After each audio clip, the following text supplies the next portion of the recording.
പറഞ്ഞു. ഒരു വിളക്കില്ല അവിടെ. മനുഷ്യൻ ചൂട്ടുകൾ കത്തിച്ചിട്ട് ഏതോ പഴയ കേരളത്തിലെ മുസ്ലിം ലീഗുകാരൻ ഒരു പക്ഷേ 30കളിലോ 40കളിലോ ഉള്ള ഒരു മലബാറിലെ ഒരു ഗ്രാമത്തിൻ്റെ ചിത്രം ഓർമ്മിച്ചാൽ പോലും ഇത്ര വികൃതമായ ഒരു ചിത്രം നിങ്ങളുടെ മനസ്സിലേക്ക് വരില്ല. ഞങ്ങളാരും ഞങ്ങളുടെ ജീവിതത്തിൽ ഈ ഇരിക്കുന്ന ജീവിതകാലത്ത് ഒരു യൂത്ത് ലീഗുകാരൻ അതുപോലെ ഒരു ഗ്രാമം കണ്ടിട്ടുണ്ടാവില്ല. അങ്ങനെ ജീവിക്കുന്നവർ, ഞാൻ ഓർത്തുപോയി അബ്ദുറഹിമാൻ സാഹിബിനെ കുറിച്ച്. ആ ജേർണലിസ്റ്റ് എഴുതിയത് എത്രമാത്രം ശരിയാണ്. 2ാമത്തെ ദിവസമാണ് ഞങ്ങൾക്ക് നന്ദിഗ്രാമിലേക്ക് പോകാൻ സാധിച്ചത്. നന്ദിഗ്രാമിലേക്ക് പോകുന്നതിന് മുമ്പ് അവിടെയുള്ള സകല ആളുകളും, അവിടുത്തെ ഒരു ഫിലിം മേക്കറുണ്ട്, പ്രവീൺ സുധ എന്ന് പറയുന്ന ഫിലിം മേക്കർ, ഞങ്ങളുമായി അദ്ദേഹം സംസാരിക്കുകയുണ്ടായി. ക്യാമറാമാൻ്റെ ഒരു സുഹൃത്തായിരുന്നു ഇയാൾ. അദ്ദേഹം ഞങ്ങളോട് പറഞ്ഞു, നിങ്ങൾ ഒരിക്കലും നന്ദിഗ്രാമിലേക്ക് പോവരുത്, അപകടം. അവിടുത്തെ പ്രശ്നങ്ങൾ തീർന്നിട്ടില്ല, ജീവൻ അപകടത്തിലാവും. സി രാധാകൃഷ്ണൻ, കേരളത്തിലെ ഏറ്റവും പ്രഗത്ഭനായിട്ടുള്ള സാംസ്കാരിക നായകൻ, അങ്ങനെ സാംസ്കാരിക നായകൻ എന്ന് പറയാൻ പറ്റില്ല, ഇപ്പം മൊത്തം നമുക്ക് 42 സാംസ്കാരിക നായകന്മാരാണുള്ളത്. ഉള്ളൂക്കര സഖാവടക്കുള്ള സാംസ്കാരിക നായകന്മാർ. എന്നാൽ ആ കൂട്ടത്തിൽപ്പെടാത്ത സി രാധാകൃഷ്ണൻ, എൻ രാമകൃഷ്ണൻ, അദ്ദേഹം ബിജുലാൽ എന്ന് തുടങ്ങിയിട്ടുള്ള അറിയപ്പെടുന്ന സാമൂഹ്യ പ്രവർത്തകർ ഈ നന്ദിഗ്രാമിൽ പോയിട്ടുണ്ടായിരുന്നു. വേഷം മാറിയാ പോയത്. അവർ ഞങ്ങളോട് പറഞ്ഞു, പോവരുത്, അപകടമാണ്. അങ്ങനെയാണ് ഞങ്ങൾ കൽക്കത്തയിൽ വന്നപ്പോൾ ഗവൺമെൻറ്റുമായി ബന്ധപ്പെട്ട് പോലീസ് കമ്മീഷണറുമായി സംസാരിച്ചു, IG-യുമായി സംസാരിച്ചു, ഞങ്ങൾക്ക് പോകണം. അവർ പറഞ്ഞു, പക്ഷേ നന്ദിഗ്രാമിലേക്ക് പോകാൻ ഞങ്ങൾക്ക് പ്രൊട്ടക്ഷൻ തരാൻ പറ്റില്ല.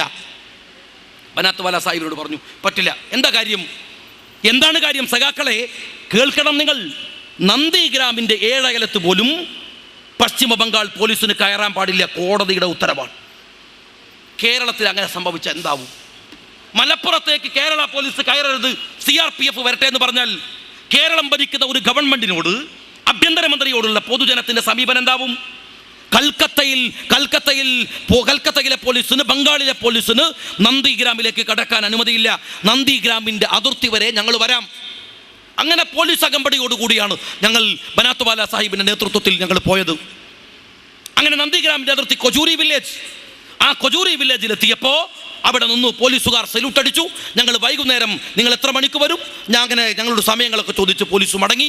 ഞങ്ങൾക്ക് CRPFന് കൈമാറി. അഭിവന്ദനായ അഹമ്മദ് സാഹിബും അഭിവന്ദനായ AK ആന്റണിയും അവരുടെ സമ്മർദ്ദത്തിൻ്റെ ഫലമായി CRPF ഞങ്ങളുടെ ചുമതല ഏറ്റെടുത്തു. ആദ്യമൊക്കെ ഒഴിഞ്ഞുമാറാൻ ശ്രമിച്ചു, അവസാനം പറഞ്ഞു വരാം. CRPFൻ്റെ 180 ബറ്റാലിയൻ കമാൻഡൻ്റ് ആയിട്ടുള്ള RK ശർമ്മ ഞങ്ങളെ അദ്ദേഹത്തിൻ്റെ CRPFൻ്റെ ക്യാമ്പിലേക്ക് കൊണ്ടുപോയി. എന്നിട്ട് പറഞ്ഞു, നിങ്ങൾ ഇന്ന് കടക്കാൻ പോകുന്ന കൊജൂരി വില്ലേജിലേക്ക് പോകുന്ന ആദ്യത്തെ പൊളിറ്റിക്കൽ ഡെലിഗേഷൻ നിങ്ങളാണ്, രാഷ്ട്രീയ സംഘം നിങ്ങളാണ്. ഇതുവരെ ഇവിടെ മമതാ ബാനർജിക്ക് പോലും കടക്കാൻ പറ്റിയിട്ടില്ല. മറ്റൊന്ന്, നിങ്ങൾ കൂട്ടം തെറ്റി നടക്കാൻ പാടില്ല. 8ഓളം ആളുകളുണ്ട് ഞങ്ങളുടെ സംഘത്തിൽ. ആ ബംഗാളിലുള്ള ആളുകളടക്കം ഒരു 10-15 പേർ. കൂട്ടം തെറ്റി നടക്കരുത്. ഞങ്ങൾ ഇന്ന ആളുകളെ ഏൽപ്പിച്ചു തരും, അവർ ഗൈഡ് ചെയ്യും, അതുവഴിയെ പോകാം. അപകടകരമായ പ്രദേശങ്ങളിലൂടെയാണ് പോകുന്നത്. അദ്ദേഹം ഞങ്ങൾക്ക് വാൺ ചെയ്തുകൊണ്ട് പറഞ്ഞു. ഈ ശർമ്മ തന്നെ, ഈ ചീഫ് കമാൻഡന്റ് തന്നെ, അദ്ദേഹത്തിൻ്റെ നേതൃത്വത്തിൽ ഞങ്ങൾ അവിടുന്ന് പുറപ്പെട്ടു. കൊജൂരി വില്ലേജിലാണ് ആദ്യം എത്തുന്നത്. അവിടുന്ന് ഞങ്ങൾ പുറപ്പെട്ടു.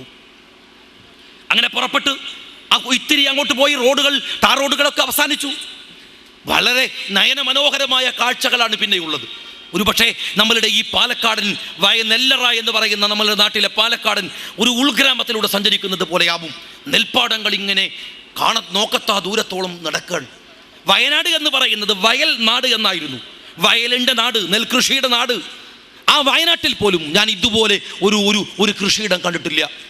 നോക്കിയതാൽ എത്താത്ത ദൂരത്തോളം പരന്നു കിടക്കുന്ന കൃഷിയിടങ്ങൾ, നെല്ലിങ്ങനെ മനോഹരമായി വിളഞ്ഞു നിൽക്കുന്നത് കാണാം. ചിലയിടങ്ങളിൽ വ്യാപകമായി തീയിട്ടിരിക്കുന്നതും കാണാം.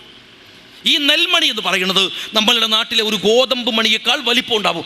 നല്ല നെൽമണികൾ, നല്ല വിളവുള്ള പ്രദേശം, നല്ല നെൽക്കതിരുകൾ, ആരോഗ്യമുള്ള നെൽക്കറ്റകൾ. പക്ഷേ ഒരൊറ്റ കൃഷിക്കാരന് നെൽപ്പാടം മുഴുവൻ പരതിയാക്കാടില്ല, ഒരു മനുഷ്യജീവില്ല. കൊജൂരി വില്ലേജിലെങ്ങനെ ഒരു ഇടവഴിയിലൂടെ ഒരു വാഹനത്തെ മറികടക്കാൻ മറ്റൊരു വാഹനത്തിന്, ഒരു മോട്ടോർ സൈക്കിളിന് പോലും കഴിയില്ല.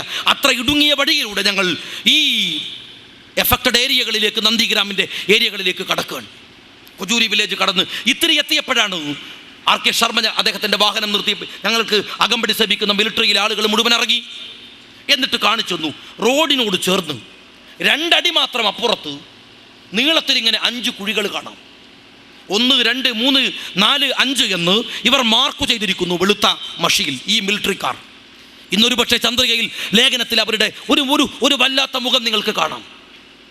അവിടെ 5 പേരെ ചുട്ടുകൊന്ന് കുഴിച്ചിട്ട സ്ഥലമാണ്. പൂച്ചയുടെ